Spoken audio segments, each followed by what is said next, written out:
কায়নাত চোখ বড় বড় করে কম্পিত হাত ঘাড়ে রেখে বিড়বিড় করে বলল, এসব কি? তার মানে উনি? লজ্জায় মুখ ফেটে যাওয়ার জো হলো। পিটপিট চাহনিগুলো যেন লজ্জার রং ধারণ করতে ব্যস্ত। রোদের তাপ কমে এসেছে। চৌধুরী বাড়ির গেট দিয়ে একটা বড় গাড়ি ঢুকলো।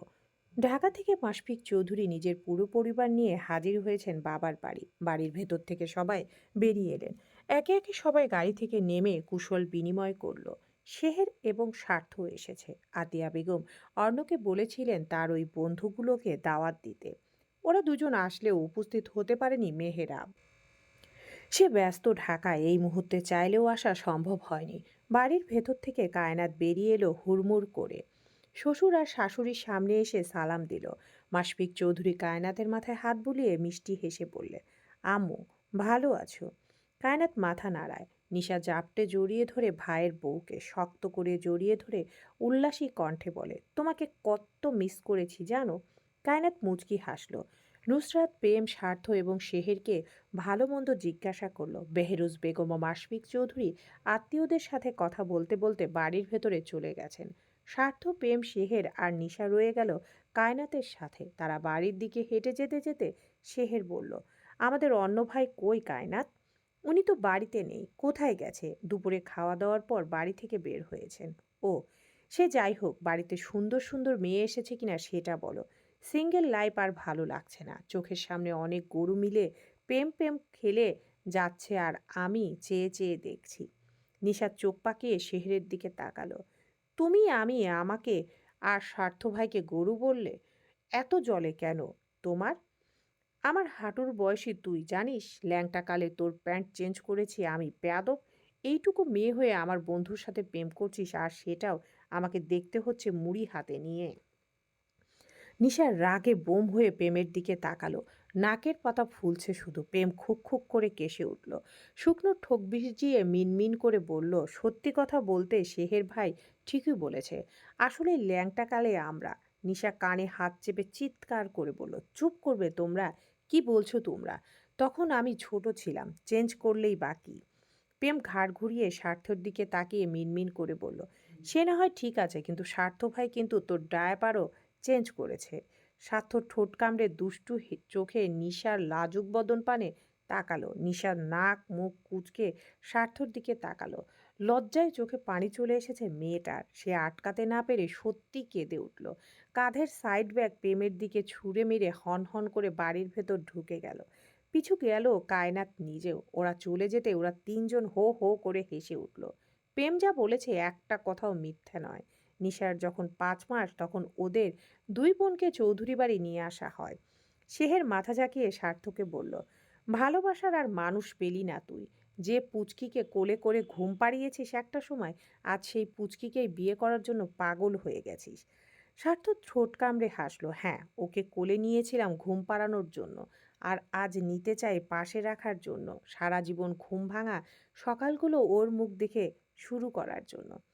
প্রেম মুখ বাঁকিয়ে বাড়ির ভেতরে যেতে যেতে বলে, বোন আমার ভীষণ আদুরের। বলতে গেলে আমাদের 4 ভাইয়ের জান ওরা 2 বোন। বিয়ে করবে ভালো কথা, কখনো যদি শুনেছি আমার বোনকে কষ্ট দিয়েছো, তাহলে সেই দিন হবে তোমার শেষ দিন। স্বার্থ ঠোঁট চেপে হাসলো। নিজের জানকে কেউ কষ্ট দেয়? একবার শুধু নিজের করে পাক, দুনিয়ার সব সুখ তার ছোট্ট পাখির পায়ের কাছে এনে ফেলবে। শুধু সেই দিনের অপেক্ষা, যেদিন আল্লাহকে সাক্ষী রেখে 3 কবুল বলে নিশাকে নিজের ঘরে তুলবে। ওরা সবাই বাড়ির ভেতরে আসতেই কায়নাত সবার জন্য ঠান্ডা শরবত বানিয়ে নিয়ে এলো। বেহরুজ বেগম আশেপাশে তাকিয়ে কায়নাতকে বললেন, অর্ণ কোথায়? কায়নাত জবাবে বলে, উনি তো বাড়িতে নেই আম্মু। কোথায় গেছে বলে যায়নি। পাশ থেকে রাহেলা বানু বললেন, আকাম্মাই মাইয়া বিয়া করায় ঘরে আনছো? আতিয়া বেগম তেতে উঠলেন যেন। তিনি বিরক্ত হয়ে বললেন, এত কিছু আপনার নজর দিতে হবে কেন আপা? তুমি আবার আমার লগে চিল্লাইবা না আতিয়া। ভাইয়ের বউ বইয়ের মতো থাকো। আপনি আমার জামাইয়ের বড় বোন। মেহমান হয়ে এসেছেন, মেহমানের মতোই হয়ে থাকুন। তুমি আমারে অপমান করতাছো। অপমান করতে যাব কেন? আপনি শুরু থেকে আমার নাত বউয়ের উপর বিরক্ত, কোনো কারণ ছাড়াই। সমস্যা কি আপনার?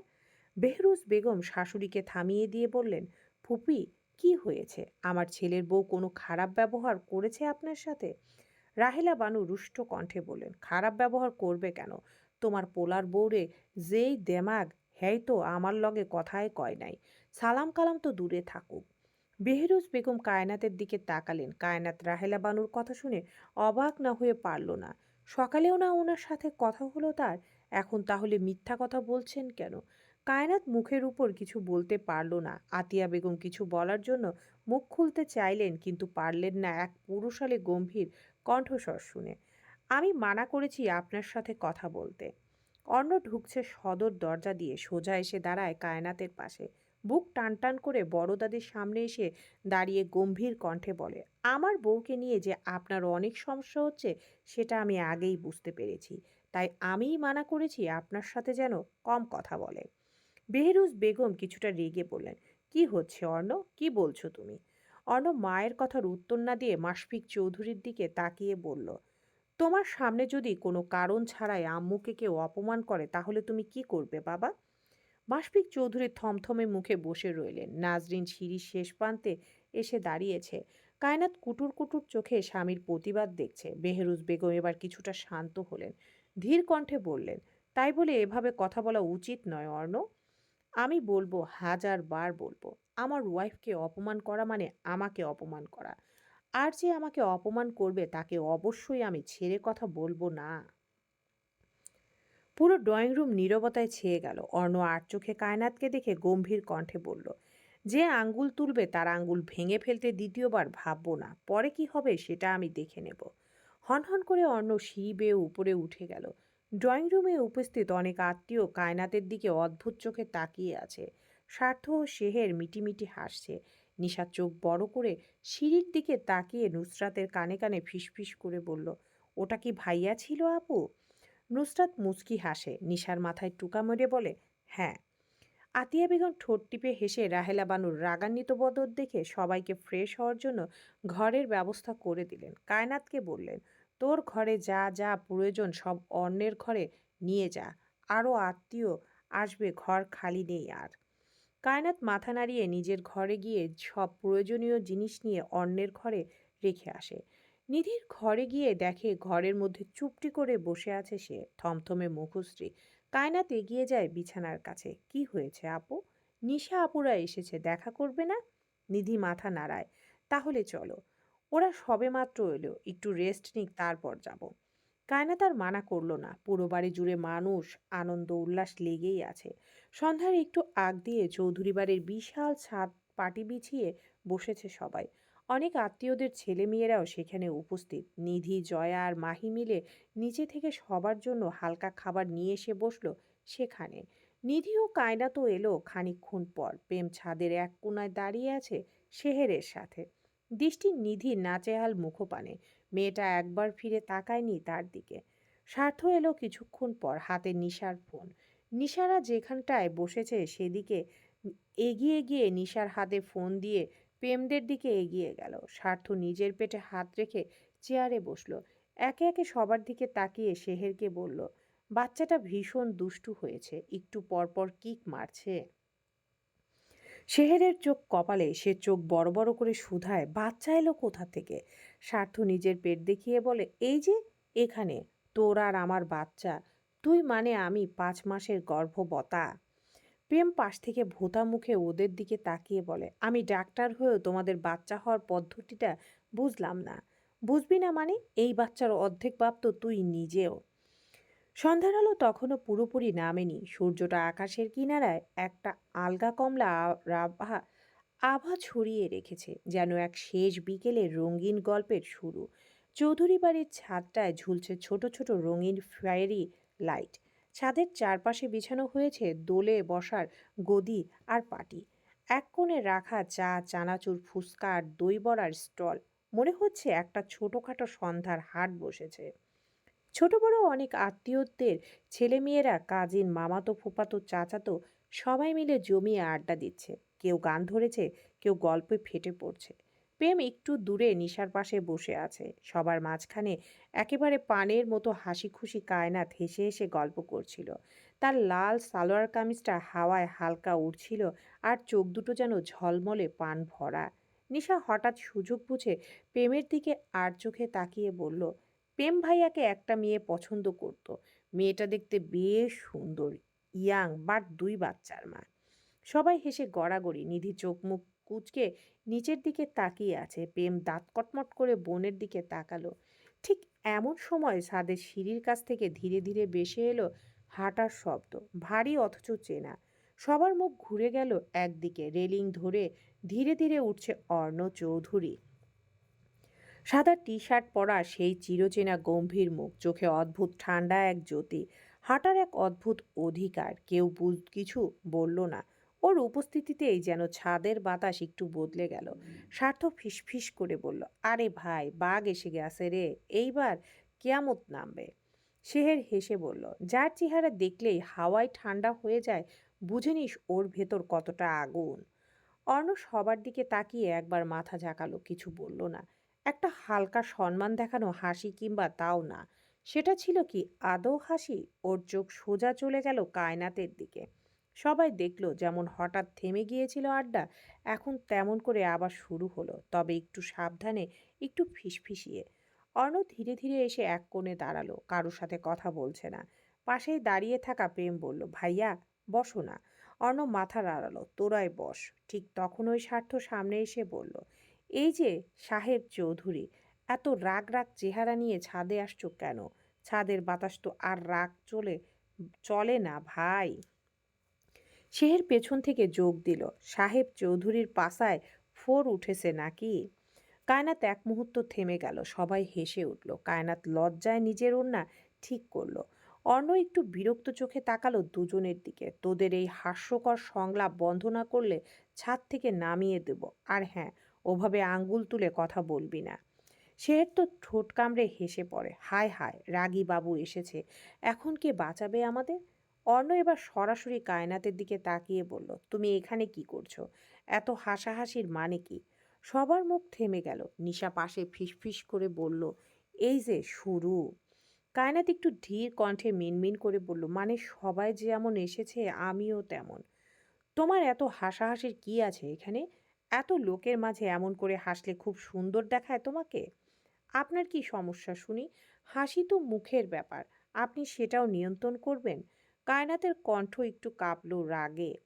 অর্ণ হঠাৎ একপাশে দাঁড়িয়ে থাকা তার চাচাতো ভাইদের দিকে তাকিয়ে বলল, তুমি একটু নিচে গিয়ে ছোট চাচাকে বলো আমি ওনার সাথে একটু কথা বলতে চাই।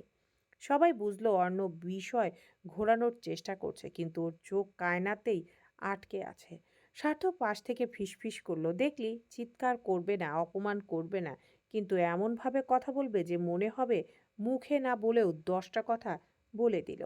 শেহের হেসে বলে, চোখ দিয়ে তো ফটাফট ভালোবাসি বলে দিচ্ছে ভাই, দেখ, শালার চোখেই সব উত্তর। এদিকে কায়নাত মুখ ঘুরিয়ে ফেলেছে, সে কিছু বলছে না। তার ভেতরটা কেমন যেন ধুকপুক করছে। এত লোকের মাঝে অর্ণ কেন এমন বলল? এত সব আত্মীয় বন্ধু বান্ধবের মাঝে এমন করে অপমান?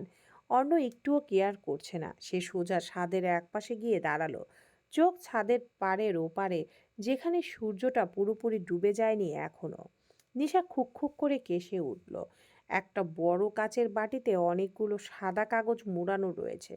সেটা সবার মাঝে রেখে পা মেলে দিয়ে বলল, এখানে প্রত্যেকটা পেপারে একটা না একটা কিছু লেখা আছে। যে যেই কাগজ ধরবে এবং সেখানে যা লেখা আছে সেটাই করতে হবে। এখন বলো কে কে খেলবে এটা? অনূর 2জন মেয়ে, চাচাতো বোন এবং 3জন চাচাতো ফুফাতো ভাই মানা করলো। তারা সবাই একপাশ হয়ে বসতেই বাকি সবাই গোল হয়ে বসলো সেখানে। নিশা চোখ ছোট ছোট করে স্বার্থ আর অর্ণর দিকে তাকিয়ে বলল, তোমাদের কি কোলে করে আনতে হবে? অর্ণ চোয়াল শক্ত করে নিশার দিকে তাকালো। নিশা পিটপিট করে পলক ফেলে বলে, তোমাকে খেলতে হবে না। স্বার্থ ও শেহের উঠে এলো। স্বার্থ নিশার পাশে বসতেই প্রেম বলল, আদাল আর আয়মান কই? নিশা পেপার এলোমেলো করতে করতে বলল, ভাইয়ারা বাড়িতে নেই, বড় দাদির বাড়ি গেছে ওনার পানের ডালা আনতে। খেলা শুরু করার আগে অন্য কায়নাতের পেছনে এসে দাঁড়ালো। কায়নাতের মাথায় পেঁচানো ওড়না টেনে ধরতে কায়নাত হকচকিয়ে পিছু ঘুরল। অর্ণ কায়নাতের হাত টেনে সোজা করে দাঁড় করিয়ে নিশাকে বলল, থাপ্পড়ে দাঁত ভেঙে ফেলবো আর একবার ওকে এখানে নিয়ে এলে। কাউকে কিছু বলার সুযোগ না দিয়ে কায়নাতকে নিয়ে হনহন করে সিঁড়ি বেয়ে নিচে নেমে গেল। নিশা গাল ফুলিয়ে সেদিকে তাকিয়ে বলল, যত সব ফালতু ঢং। সন্ধ্যার আজান কানে আসছে। কায়নাত অর্ণর ঘরে বসে আছে চুপচাপ। অর্ণ তার সামনেই বসেই বারান্দায় সিগারেট টানছে, হাতে ফোন, কি যেন ঘাটাঘাটি করতে ব্যস্ত। কায়নাত বারান্দার পর্দা টেনে দিয়ে অজু করে নামাজে দাঁড়ালো। নামাজ শেষে ফোন হাতে নিয়ে দেখলো নিশা ভিডিও পাঠিয়েছে সাদের। সবাই মিলে হাসি ঠাট্টায় মেতে আছে। মন খারাপ হলো বেচারির। বজ্জাত লোক, না নিজে থাকলো আর না তাকে থাকতে দিল। অর্ণ বারান্দা থেকে ঘরে প্রবেশ করে দেখল কায়নাত চুপচাপ মুখ কালো করে বসে আছে। সে ওয়াশরুমে গিয়ে হাত মুখ ধুয়ে এসে পাশে বসলো। হালকা গলা কেসে বলল, আজ সকালে কি দেখেছিলে? কায়নাত চমকে উঠল। কোনো কথা বলতে চাইছে অর্ণ। এই লোকগুলোর কথা? অর্ণ কায়নাতের ভীতু চোখে চোখ রেখে শান্ত কণ্ঠে বলল, আজ সকালে কাদের দেখেছিলে তুমি? কায়নাত শুষ্ক গলা ভিজিয়ে নিয়ে বলল, আপনি ওই বাড়ি আসার আগের দিন রাতে আমি বাড়ির পাশে কিছু অচেনা অদ্ভুত মানুষ দেখেছিলাম। কয়েকটা গাড়িও ছিল, তবে খানিকটা দূরে। আর যেটা রাস্তার পাশে ছিল ওই গাড়িতে একটা লোক ছিল। কেন যেন মনে হচ্ছিল লোকটা আমার দিকেই তাকিয়েছিল অনেকটা সময়। অর্ণ নিজের ঘাড়ে স্লাইড করলো। কায়নাত অর্ণর অস্বাভাবিক আচরণ দেখে বলে, কি হলো আপনার? বেয়াদব মহিলা, রাত করে আবার জানালা খুলে রেখেছিলে কেন? আমি কি জানতাম এমন কিছু হবে? জানোটা কি তুমি? ননসেন্স! বিয়েবাড়ির আনন্দে চৌধুরী বাড়িটা যেন আলোয় আর কোলাহলে জ্বলজ্বল করছিল। ছাদের আলো, গেটের লাইটিং আর রান্নাঘরের ধোঁয়ার গন্ধ মিলিয়ে যেন বিয়ের গন্ধ চারিদিক জুড়ে। রাতের খাবারের সময়টা হলো সবচেয়ে বর্ণিল। বড় ডাইনিং টেবিলের চারপাশে গাদাগাদি করে বসেছে সব কাজিন, আত্মীয়, বন্ধু আর মুরব্বীরা। টেবিল ছাড়াও ঘরের মাঝখানে পাত পেতে সারি দিয়ে বসে গেছে আরও অনেকে। মেঝেতে বিছানো পাটি যেন ছোটখাটো খাওয়ার হাট। কায়নাত লাজুক মুখে কিন্তু ভেতরে দায়িত্ব নিয়ে একে একে সবার প্লেটে খাবার সার্ভ করছিল। হাতে একটা স্টিলের বড় ট্রে, তাতে রোস্ট, পোলাও, কোরমা। চোখে মুখে হালকা ক্লান্তি, কিন্তু ঠোঁটের কোণে বিনয়ী এক হাসি। সে অর্ণর পাশে এসে থামে। অর্ণ চুপচাপ খাচ্ছিল। কায়নাত মাথা নিচু করে বলে, আর কিছু নেবেন? অর্ণ চোখ তুলে একবার চেয়ে দেখে। তার ঠোঁটে কোণে কোনো কথা নেই, কিন্তু চোখে এরকম স্থিরতা, একরকম স্থিরতা। সে কোনো উত্তর না দিয়ে ধীরে ধীরে মাথা হেলে দেয়। কায়নাত সরে যায়, কিন্তু অনুভব করে অর্ণের সেই গম্ভীর চাহনি যেন ওর পেছনে সেটে আছে। এদিকে একদিকে স্বার্থ বসেছে মেঝেতে, এক পাশে সেহের, আরেক পাশে প্রেম। তিনজনের মাঝে চলছে খাওয়া আর চিরচেনা মজার কাণ্ড কারখানা। স্বার্থ একটা বিরিয়ানির হাঁড়ি থেকে নিজের হাতে বিরিয়ানি তুলে প্লেটে দেওয়ার সময় বলল, তোমরা বুঝলা না, আমার বাচ্চা চায় বিরিয়ানি, না দিলে লাথি মারে ভেতর থেকে। সেহের মুখে পানি টেনে বলে, তোর পেটে না আমার বাচ্চা থাকে? ওরে তুই ফিশ ফ্রাই দে আগে। প্রেম গম্ভীর গলায় বলে, তোমাদের এই অসভ্য নাটকের জন্য একদিন ডাক্তারি বন্ধ হয়ে যাবে আমার। সাথু চোখ কুঁচকে বলে, প্রেমা আপা, আপনার কাছ থাইকা তো আমি ফিরিয়ে আল্ট্রাসাউন্ড করামো, দিবেন না করাইতে? তোমাদের পেটে যদি সত্যিই কিছু থাকতো আর তাহলে আমি ছাড়তাম না, টেনে ধরে সত্যিই কেটে দিয়ে বেবি ডেলিভারি করাতাম। তাদের মাঝখানে হঠাৎ করে নিঃশব্দ একটা ফাঁক তৈরি হয়, যখন প্রেম পাশের টেবিলে দিকে তাকিয়ে নিধিকে খোঁজে। নিধি এক কোণে বসে চুপচাপ খাচ্ছে। ওর মুখ গম্ভীর, চোখে রাগ। প্রেমের দিক থেকে চোখ ফিরিয়ে নিচ্ছে বারবার। প্রেমের দৃষ্টিও নিধির উপর থেমে থাকে। ওর মন যেন আর খাবারে নেই। নিধির মুখের অভিমান আর তার চেয়েও তীব্র কিছু। সেহের পাশে বসে প্রেমকে হালকা গলায় বলে, নিধি এখনো রাগ করে আছে, অথচ আমি তো শুধু বলেছিলাম ওর চোখে কাজল সুন্দর লাগে। কে জানতো পাশে বসা কাজিনটা এত বাজে কথা বলে ফেলবে। স্বার্থ হো হো করে হেসে বলে, তাইলে আপনি নিধি আপার পেছনের লিস্ট থেকে বাদ পড়ছেন। আপনারে নাম এখন নিধির এক্স ক্রাশ। সেহের বলে, তোর নাম রাখি স্বার্থ জেলাস বেগম।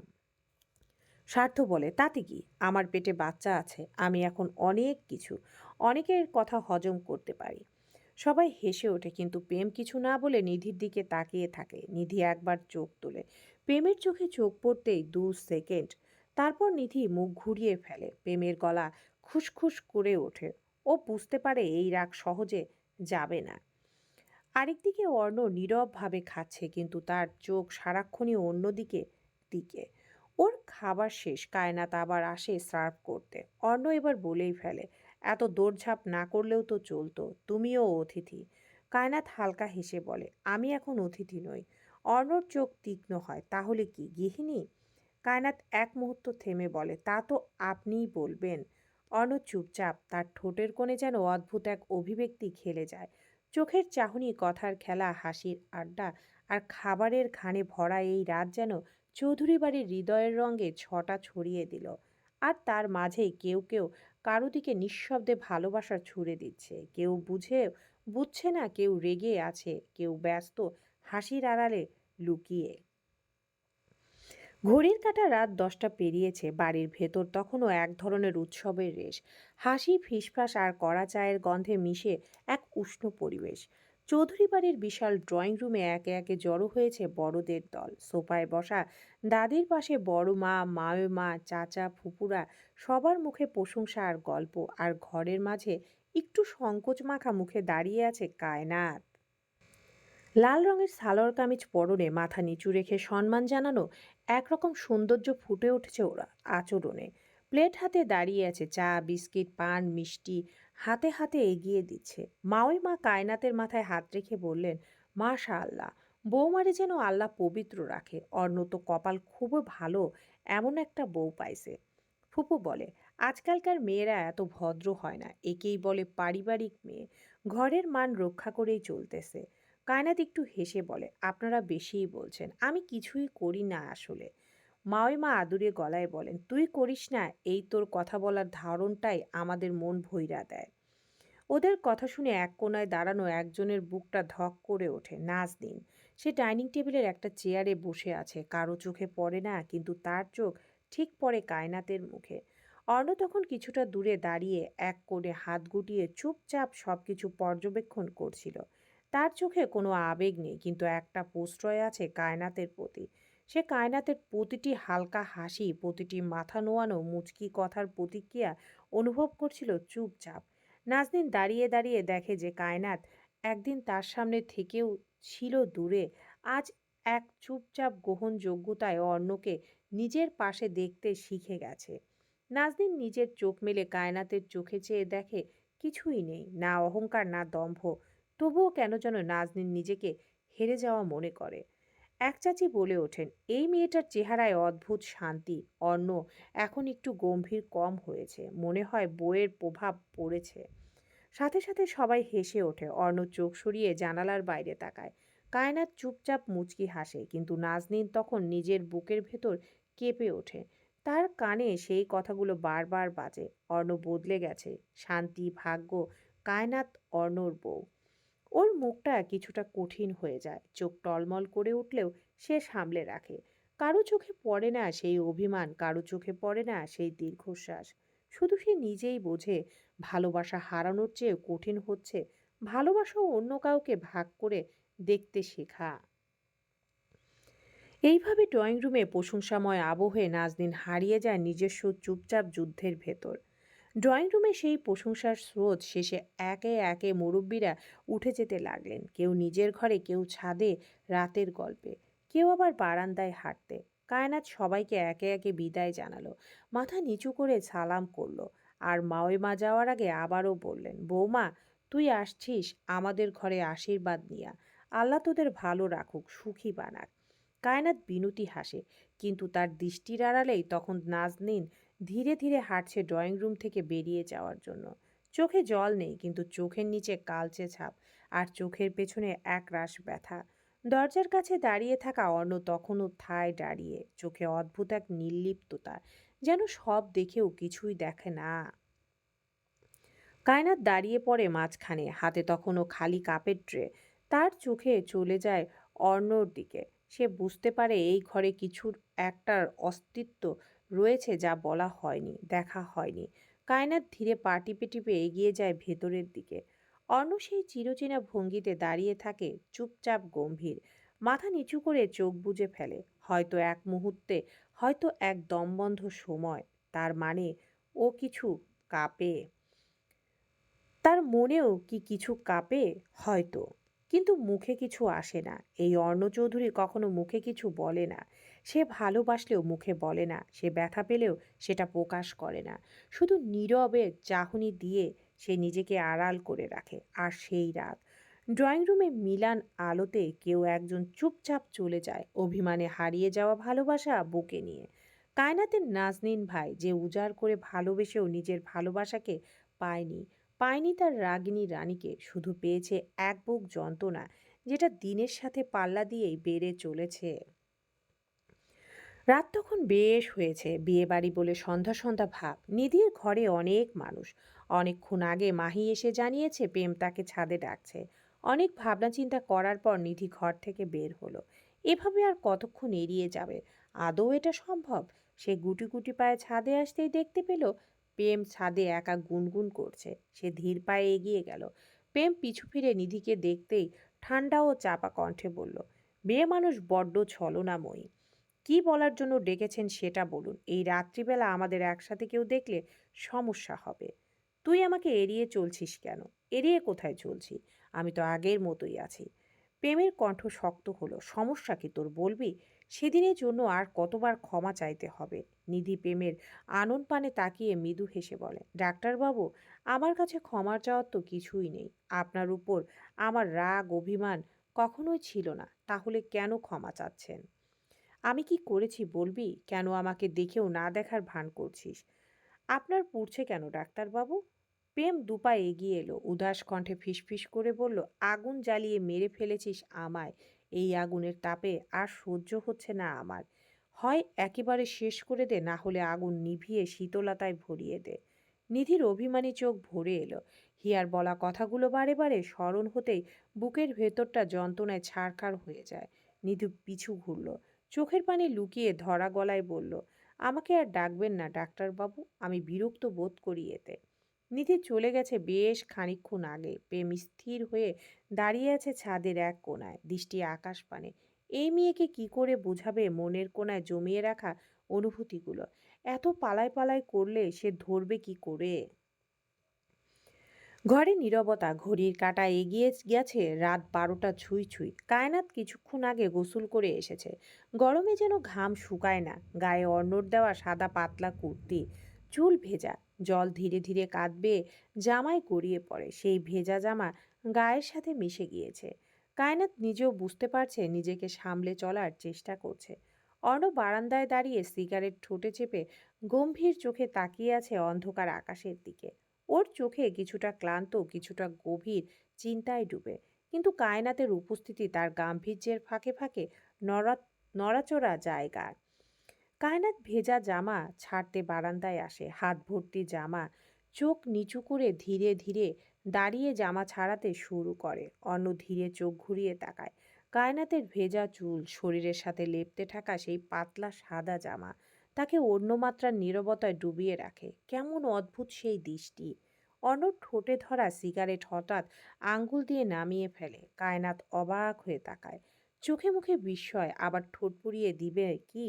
অর্ণ ধীরে কাছে আসে, একদম সামনে দাঁড়ায়। কায়নাতের চোখ কাঁপে, ঠোঁট শুকিয়ে আসে। অর্ণ গভীর গলায় নিচু স্বরে বলে, তুমি জানো না এই নীরবতা কি করে আমাকে ভেঙে ফেলে। তুমি আমাকে ভীষণ জ্বালাও। এক মুহূর্ত দেরি করে না অর্ণ, হঠাৎ কায়নাতের ঠোঁটে গভীর চুমু বসিয়ে দেয়। নীরব রাত, শুধু দুজনের নিঃশ্বাস চলাফেরা করছে। কায়নাত প্রথমে হতভম্ব, কিন্তু অর্ণের স্পর্শে সে চোখ বন্ধ করে ফেলে। ঠোঁট কেঁপে ওঠে। অর্ণর এক হাতের মুঠোয় কায়নাতের ছোট্ট বদন, আরেক হাত ধীরে ধীরে কায়নাতের পিঠে ঠেকে যায়। অবচেতনেই মেয়েটার রুহু যায় যায় অবস্থা। অর্ণ কায়নাতকে ছেড়ে গম্ভীর কণ্ঠে বলল, আমায় দোষ দিও না মেয়ে, দোষ তোমার। এই রাতের তোমার ভেজা চুল আর আমার ঠোঁটের। কাকভরা ভোর, আলো তখনও ফোটেনি। আকাশে গাঢ় নীল অন্ধকারের সাথে মিলেমিশে আছে ভোরের হালকা ধূসর আভা। চারপাশে এতটাই নিস্তব্ধ যে নিজের শ্বাস প্রশ্বাসের শব্দই যেন স্পষ্ট শোনা যায়। দূরে কোথাও এক দুটি কাকের কর্কশ ডাক এই নীরবতাকেও আরো ভারী করে তুলেছে। জঙ্গলের ভিতর সরু মাটির পথ বেয়ে এগিয়ে আসে এক যুবক। তার বুটের তলা শুকনো পাতা আর ডালের খসখসে শব্দ ভোরের বাতাসে ছড়িয়ে পড়েছে। চারপাশে বিশাল গাছগুলো শাখা পোশাখা মেলে যেন আকাশ ঢেকে রেখেছে, ফলে চাঁদের মিলান আলো নিচে এসে পৌঁছায় না। বাতাসে মাটির স্যাঁতসেঁতে গন্ধের সাথে মিশে আছে পুরনো কাঠের গন্ধ, যা সময় ভারে আরো গাঢ় হয়েছে। পথ শেষ হয়ে আসে এক পুরনো বাড়ির সামনে। বাড়িটি শ্যাওলায় ঢাকা, দেওয়ালে ফাটল, জানালার কাঠ পচে গেছে, দরজাটি আধখোলা, আর ভেতর থেকে আসছে এক অদ্ভুত ঠান্ডা হাওয়া, যা কাকভোরের গরম আধারের ভেতরেও শরীর কাঁপিয়ে দেয়।